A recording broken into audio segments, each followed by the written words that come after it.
Chapter 1. Abaddon's cutting beams gashed the nearby roads and mountain as he tried to slice through Erica and her vehicle. The ground shook as large amounts of earth slid down the mountain after being cut free. Sig, Kirana, Row 82, and Victor pried their smashed doors open. Victor took Jennifer out with him and laid her down in the relative shelter of the vehicle. He turned back to retrieve the others. "What kind of driving was that?" said Kirana. "A boulder landed right in front of us," said Row 82. "We were lucky we were not all killed." Kirana narrowed her eyes as Sig laughed. The danger of the situation obviously did not bother him. After another minute, Victor had retrieved all the unconscious passengers and verified that no one was seriously injured. "Will they be okay?" Sig asked Victor. "I'm not exactly an official doctor, but everyone is breathing, and I think they're okay," said Victor. The firing of a machine gun echoed, and the roar of Erica's motorcycle engine grew louder. A dark purple beam appeared in the air, and an explosion sounded. "He hit the fuel tank," observed Row 82. Kirana pulled out her sniper rifle and made her way up to a nearby pile of rubble to confirm the augment's assessment. It took only a moment to get her bearings, and she located Erica lying on the ground. She suppressed her impulse to rush down and check on Erica. She wondered what had motivated her to travel to the mountain after them and try to take on the destroyer by herself. She caught a glimpse of Abaddon surrounded by dark purple flames as he laughed and rushed away with surprising speed. "He's gone," shouted Kirana, "and Erica is down." Victor rushed up the heap of debris next to Kirana. "Where is she?" asked Victor, hoping that he might be able to heal her. Kirana pointed her finger at a distant spot. Victor squinted his eyes and then rushed down as he spotted the frame of Erica Kingsley resting still. It took only a minute for him to reach her as he sprinted across the rubble that had slid down the mountain. She was unconscious, and her breathing was erratic. Her limbs had been bent unnaturally, and even without substantial medical knowledge, he knew that several bones had been shattered. Victor gripped his key with his left hand and placed his right hand on her head. Victor's eyes glowed brightly. Energy seemed to flow from the key through him into Erica's broken frame. After a moment, Erica screamed in pain, but Victor knew he had to continue. Erica's limbs pulled themselves into a natural position, even in her distress. After a few moments, Victor could tell that she had been healed, and he let go of the key. "I've always thought that infernal key should have been called Hell's Breath," muttered Erica. Suddenly she realized that it was Victor Lee that had healed her, and she sat up in surprise. "You?" she exclaimed. "I thought you had a healer named David or Doug or something." "Daniel," said Victor softly. "He was the one that did this to you." "What?" exclaimed Erica. "He is your destroyer?" Victor nodded sadly. "And so you just picked up his key and used it?" she asked. Victor nodded again. Kirana walked down the hill and joined them. Row 82 stood up on top of the hill, and Sig stayed with the others. "What were you doing?" asked Kirana. "What were you thinking going after him by yourself?" "I thought I could kill him," said Erica frankly. "I was wrong." "That was stupid," reprimanded Kirana. "You'd be dead if we weren't here." Erica laughed. Kirana shook her head. Victor looked back and forth between the two of them awkwardly. "What is it about this situation you think is funny?" asked Kirana. "You," responded Erica with a laugh. "Well, this is awkward," said Victor as he scratched the back of his head. "I'm going to check on the others."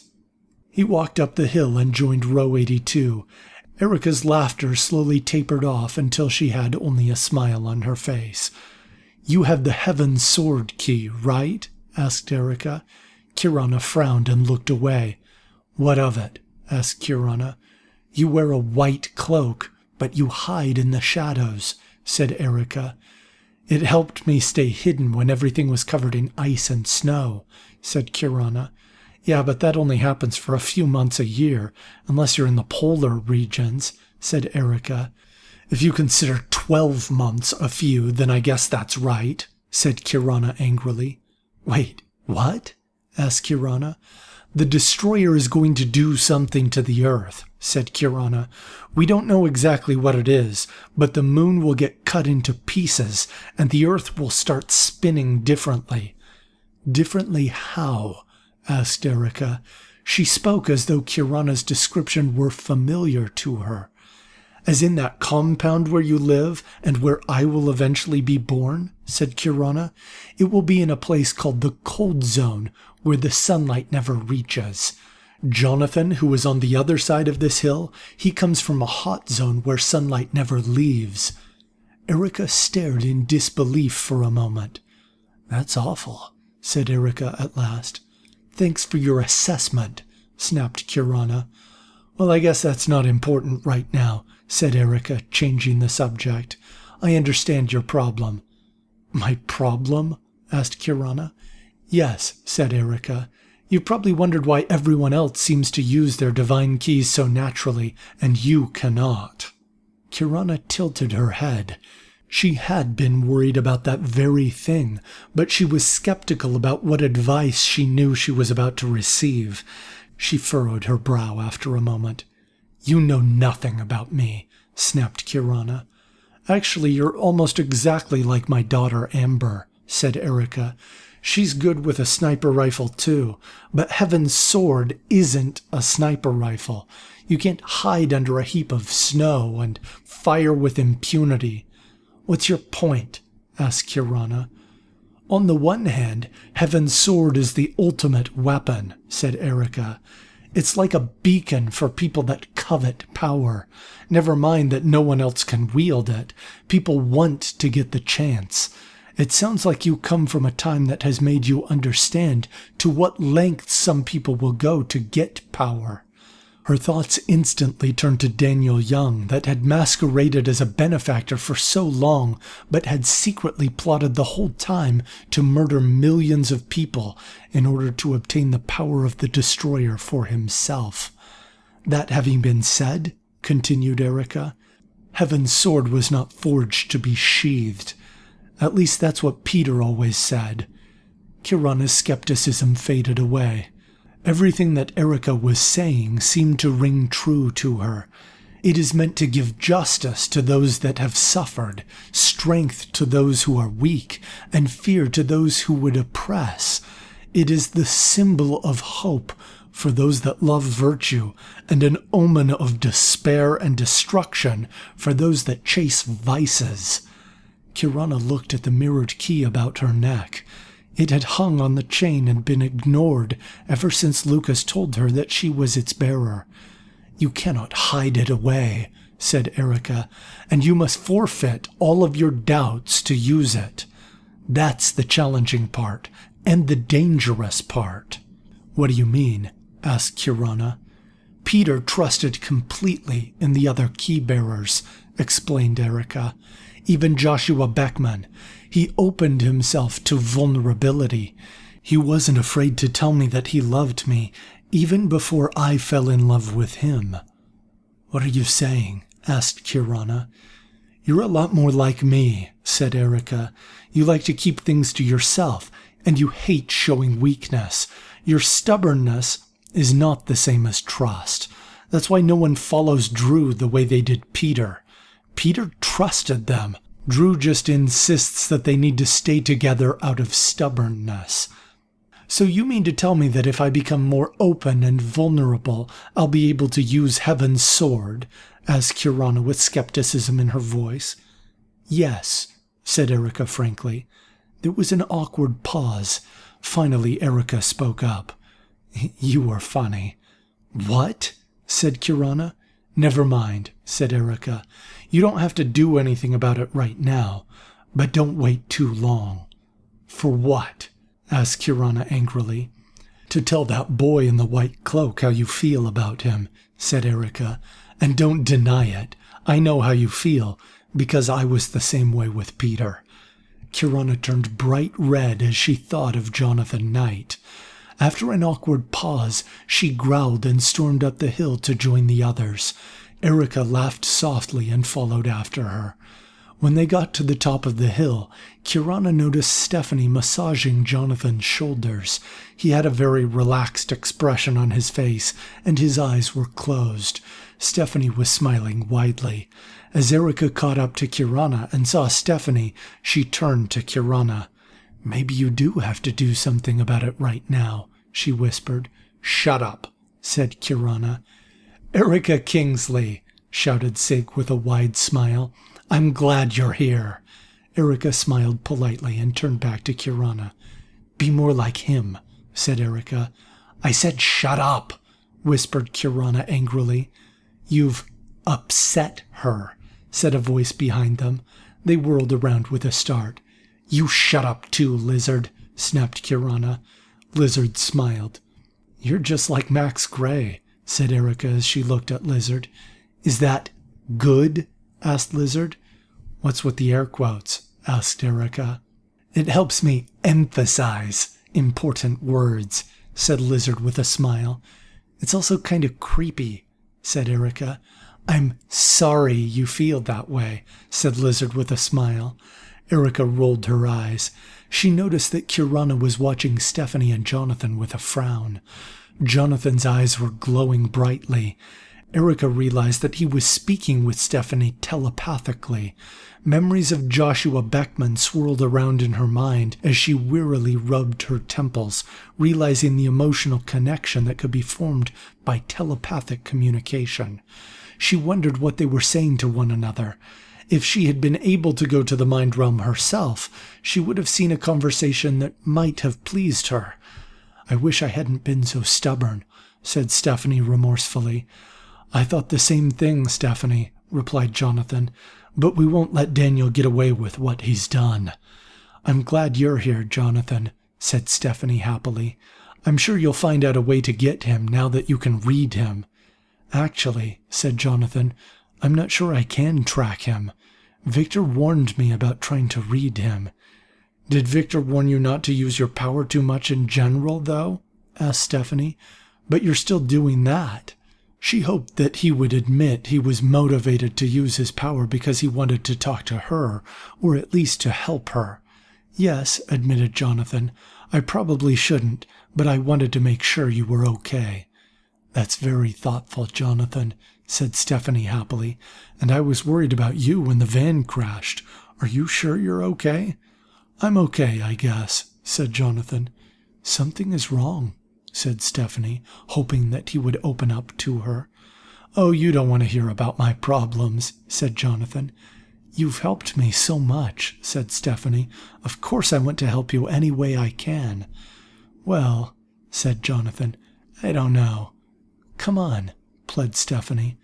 "I do need some advice," said Jonathan, "but I don't want to bother you with it." "It's not a bother," insisted Stephanie. "So," started Jonathan as he looked at the ground. Stephanie loved the shy expression on his face. She smiled widely. "I want to get Kirana to notice me." Stephanie's smile immediately disappeared. She struggled to keep from tearing up. Outside the mind realm, Erica's attention turned to Jennifer Cedar. Victor was sitting next to her. She could not tell what they were saying, but she could tell they were in love with each other, and she could tell they were both afraid to express their feelings for one another.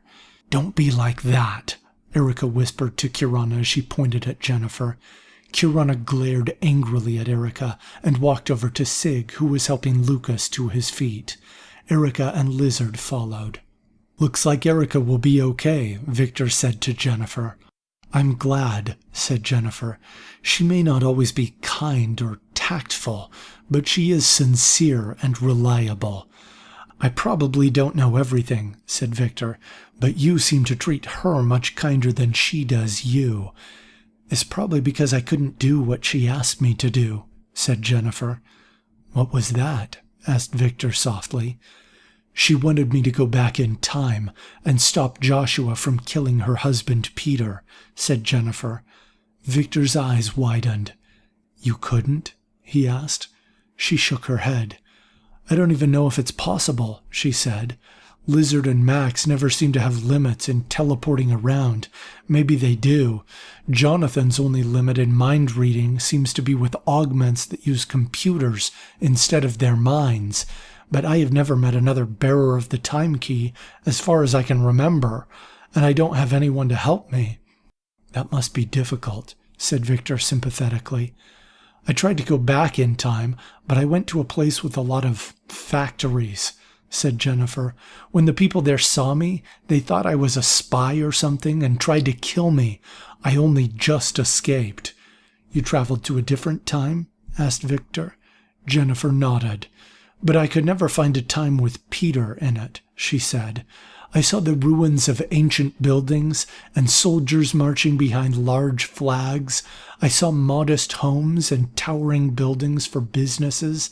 I saw horse-drawn carriages on large trains. I also saw terrible destruction. The nuclear weapons from Civil War II that destroyed Dallas and Chicago. I saw what they did. Victor did not know anything about Civil War II or places such as Dallas or Chicago, but he had heard of nuclear weapons. His parents had taught him that they were used before the Golden Age and the Divine Keys, and that one of them could destroy millions of people. Did you find any Divine Key bearers? Asked Victor, hoping to change the subject. No, replied Jennifer sadly. No matter how hard I tried, I couldn't get to the right time. I came back and told Erica, but she just got angry with me. I couldn't blame her, though. She wanted to save her husband. I wanted to save her husband, too. I went and talked to Drew. He told me to keep trying because I had all the time in the world. I have to admit that ever since Daniel turned into Abaddon, I have wondered about whether it is possible to change history, said Victor. If it were as simple as going back in time and warning someone, and there is a key that allows time travel, it seems like there would never be any problems. And I worry about no matter how hard I try, I can't change anything, said Jennifer in a frustrated voice. On the other hand, said Victor, I still believe that there is some purpose for which the Divine Keys were forged. Someone made them. There must be some purpose that people were chosen to be key bearers. Someone chose us, and that means you are important. Jennifer smiled. Sig's voice suddenly startled them. Is everyone okay to travel? Asked Sig in a loud voice. Slowly the others got up, except for Jennifer, who wanted to stay there with Victor. That lazy little, whispered Erica. Kirana heard her and smiled. Jennifer, shouted Erica. Jennifer turned to Erica. Quit making out with your boyfriend, shouted Erica. Both Jennifer and Victor turned bright red and jumped up, moving away from each other, afraid of what the other was thinking. They gathered together next to Sig, Lucas, and the others. What's the plan, Lucas? Asked Sig. He rubbed his head, clearly not feeling well. Erica might know of a place where we can get transportation, suggested Lucas. Well, we should be able to get to Centerville, said Erica. It's a long walk in the wrong direction, but once we're there, we should be able to pick up a vehicle. Then that's the plan, said Lucas as he rubbed his head. It was as good a plan as they could have created, given their circumstances. But of course, by the time they traveled to Centerville and acquired the vehicles they needed, the destroyer was approaching the healing shrine, where Timothy Young worked without suspecting the coming danger.